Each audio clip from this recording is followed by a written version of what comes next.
বিসমিল্লাহির রহমানির রহিম। আসসালামু আলাইকুম রহমতুল্লাহি আবরাকাতুহ। সম্মানিত দর্শক শ্রোতা সকলকে আমি আমার ইউটিউব চ্যানেল ইতিহাস কথা বলে এমনি আনিসুর রহমানের পক্ষ থেকে জানাই শুভেচ্ছা এবং অভিনন্দন। সম্মানিত দর্শক শ্রোতা, সর্বপ্রথম আমি স্মরণ করতে চাই মহান মুক্তিযুদ্ধ 1971 সালের বীর শহীদ থেকে শুরু করে সর্বশেষ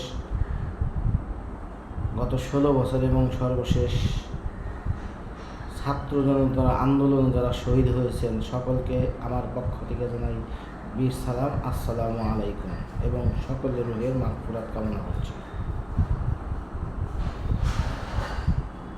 সম্মানিত দর্শক শ্রোতা, আজকে আমি আপনাদের সামনে কিছু আলোচনা করার জন্য হাজির হয়েছি। সেটা হচ্ছে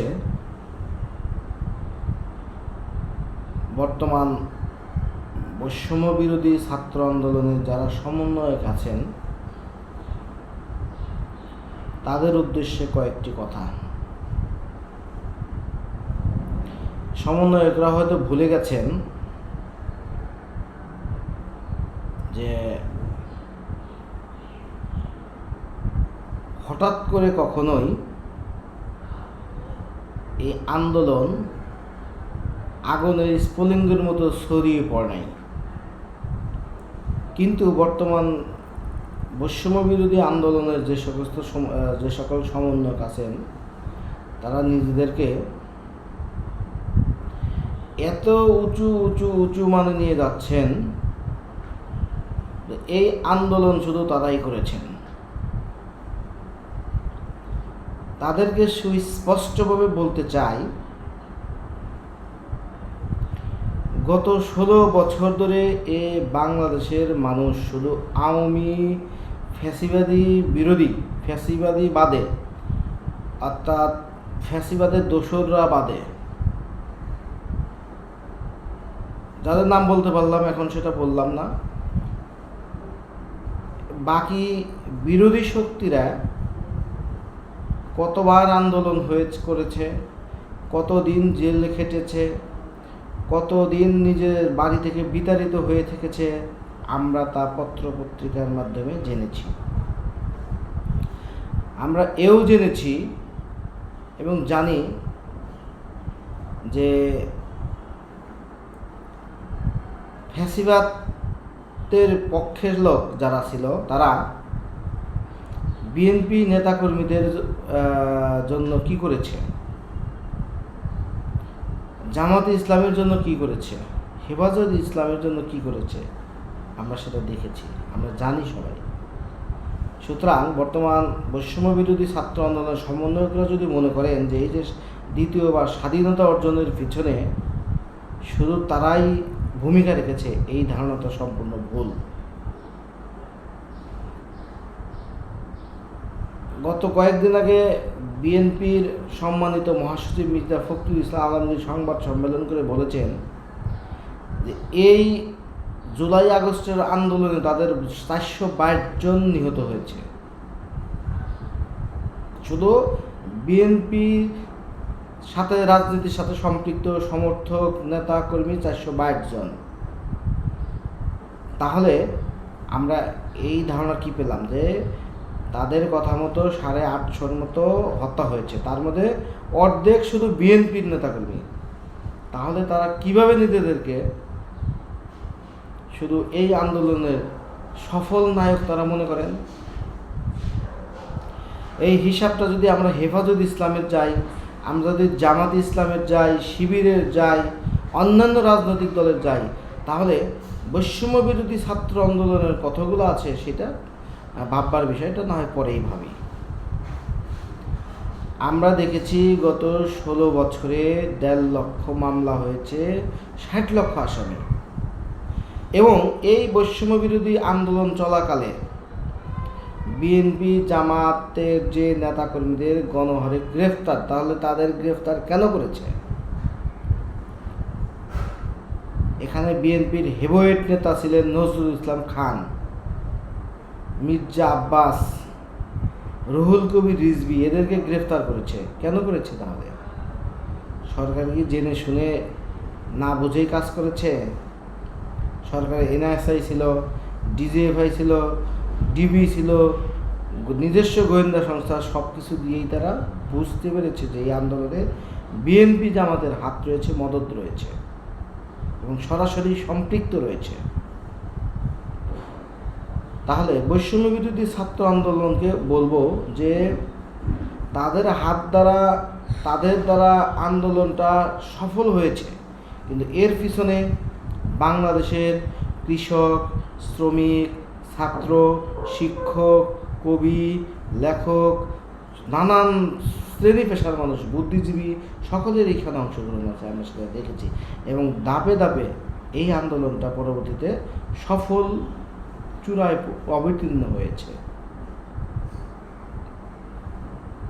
সুতরাং বৈষম্য বিরোধী ছাত্র আন্দোলনের সমন্বয়কদের বলবো, আপনারা অনুগ্রহ করে এরকম কিছু করবেন না। ওই যে একটা কথা আছে, স্বাধীনতা অর্জনের চেয়ে স্বাধীনতা রক্ষা করা কঠিন।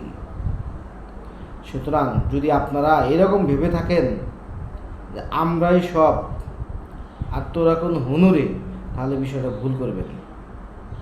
আপনারা শিক্ষিত মার্জিত লোক, বিষয়টা উপলব্ধি করবেন, নিজেকে ছোট করবেন না, নিজেকে বড় করেন, নিজেকে বড় করে এই সফলতাটাকে অন্যকে দিয়ে দেন। এই আন্দোলনের সফলতাকে সমাজে ছড়িয়ে দেন, এই আন্দোলনের সফলতাকে অন্যান্য রাজনৈতিক দলের মধ্যে ছড়িয়ে দেন, এই আন্দোলনের সফলতাকে আপনি অন্যান্য মানে যত শিল্পী, সাহিত্যিক, বুদ্ধিজীবী মানে সকল শ্রেণী পেশার মানুষের মধ্যে ছড়িয়ে দেন। একজন রিক্সাওয়ালা কীভাবে সিলেক্ট করেছে আমরা দেখেছি। নায়ক নায়িকারা, কিছু কিছু নায়ক নায়িকা বাদে নায়ক নায়িকারা কীভাবে রাস্তায় নেমে এসেছিল আমরা দেখেছি। সুতরাং এখানে সফলতা নিজে নেওয়ার চেয়ে, ক্রেডিট নিজে নেওয়ার চেয়ে ক্রেডিট অন্যকে দিয়ে দেওয়াই উত্তম। আর দ্বিতীয় যে বিষয়টা আলোচনা করব, আমি এর আগেও কতবার বলেছি যে আমাদের সম্মানিত ডক্টর মোহাম্মদ ইউনূস সাহেব এখনও উপলব্ধি করতে পারেননি যে গণভবন খালি হয়েছে, কিন্তু বঙ্গভবন খালি হয় নাই, সচিবালয় খালি হয় নাই, বিভিন্ন যে আমাদের যে বিভিন্ন মন্ত্রণালয়, অধিদপ্তর আছে সেখানেও খালি হয় নাই। সেখানে কিন্তু এখনও ফ্যাসিবাদের দোসররা বসে আছে। আপনি এইগুলাকে যদি যতদিন খালি না করবেন, এইগুলা থেকে যতদিন এই ফ্যাসিবাদের দোসরদের সেখান থেকে সরিয়ে না দেবেন, ততদিন পর্যন্ত আপনাকে একের পর এক এই আন্দোলন সংগ্রামের ফেস হতে হবে। আপনি গত 2 মাসে কতগুলা ক্রু হয়েছে, কতগুলো আন্দোলন হয়েছে, আপনি কি সেটা লক্ষ্য করেছেন? এই আন্দোলন কে করছে, কারা করছে? ঢাকা বিশ্ববিদ্যালয়ে দেখলাম একটা চোর অপবাদী একটা লোককে মেরে ফেলেছে। পরবর্তীতে খুঁজে পাওয়া গেল যারা মেরেছে তারা ছাত্রলীগ করে, ছাত্রলীগ ছিল। তাহলে ফ্যাসিবাদ বিদায় নিয়েছে, কিন্তু ফ্যাসিবাদের যারা দোসর, সমর্থক, অর্থদাতা, সহায়তাকারী, তারা কিন্তু কেউ বিদায় নেয়নি। সুতরাং এই বিষয়গুলা আপনি দ্রুত সমাধানের চেষ্টা করেন, আর না হলে আপনার ক্ষমতা টিকিয়ে রাখা কঠিন হয়ে যাবে। আমরা আজকে দেখলাম পার্বত্য চট্টগ্রামের কি হচ্ছে, পার্বত্য চট্টগ্রামে কে করে এগুলা? বাইরের মানুষ করে, আমাদের দেশে তাদেরকে কে উস্কানি দেয়? 1997 সালে যে বর্তমানে এই ফ্যাসিবাদী সরকার যে চুক্তি করেছিল, সেই চুক্তির আলোকে কি সব কিছু যথাযথভাবে বাস্তবায়ন হয়েছে? হয়নি, এটা সবাই জানে। সুতরাং বর্তমানে অন্তর্বর্তীকালীন সরকারকে বলবো, আপনি আপনার ক্ষমতা সুসংহত করতে, আপনি সিআরকে শক্ত করতে এবং আপনি যে প্রতিশ্রুতি দিয়েছেন জাতির উদ্দেশ্যে ভাষণে, সেগুলো বাস্তবায়ন করতে হলে এই ফ্যাসিবাদের দোষররা কোথায় কোথায় বসে আছে সেগুলোকে অবশ্যই সরাইতে হবে। আমরা দেখেছি আন্দোলনের সময় বাড়ি বাড়ি শটগান, AK-47, 47 আরও কত কত ভারী ভারী অস্ত্র নিয়ে সেখানে ছাত্র জনতার উপরে গুলি বর্ষণ করা হয়েছিল। এটা একটা অস্ত্র এখনও দেখলাম না যে গুলি মানে সেটা উদ্ধার করা হইলো। সেই অস্ত্রগুলোই কোথায় গেছে? সেগুলো হাওয়া হয়ে গেছে। আপনি এখনও অস্ত্র উদ্ধারে নামতেছেন না, সন্ত্রাসীদের গ্রেফতারে নামতেছেন না। এর খেসারত ডক্টর মোহাম্মদ ইউনূস সাহেব আপনাকে দিতে হবে, এটা মনে রাখবেন।